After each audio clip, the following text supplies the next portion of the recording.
لیکن آپ نے بچے بچی کی شادی کا کارڈ دیا نہیں تو فوراً ناراض ہو جاتے ہیں، اور پھر آپ سمجھا رہے ہیں، قائل کر رہے ہیں، وہ تیار ہی نہیں ہے قائل ہونے کو۔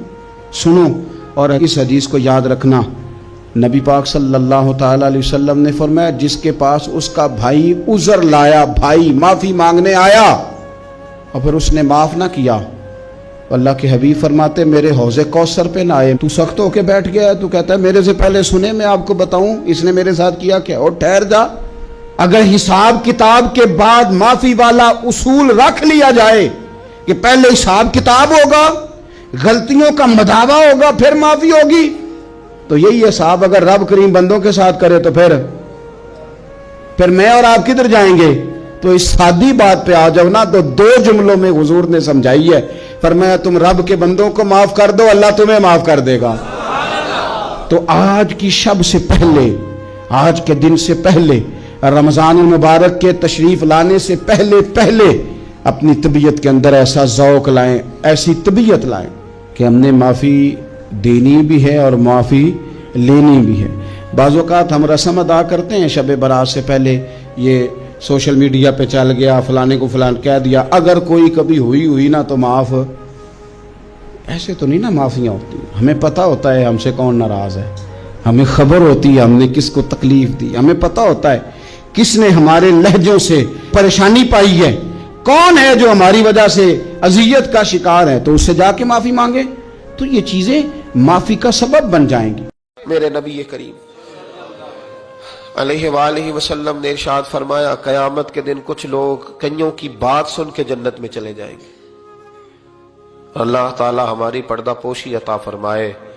کہا کچھ تبلیغیں کرنے والے دوزخ کے دروازے پہ کھڑے ہوں گے تو وہ جنتی کہیں گے کہ مولانا پیر صاحب ہم تو آپ کی بات سن کے جنت میں جا رہے ہیں، تو آپ یہ یہاں کیوں کھڑے ہیں؟ تو وہ کہیں گے ہائے افسوس، میں کہتا تو رہا پر عمل نہ کر سکا۔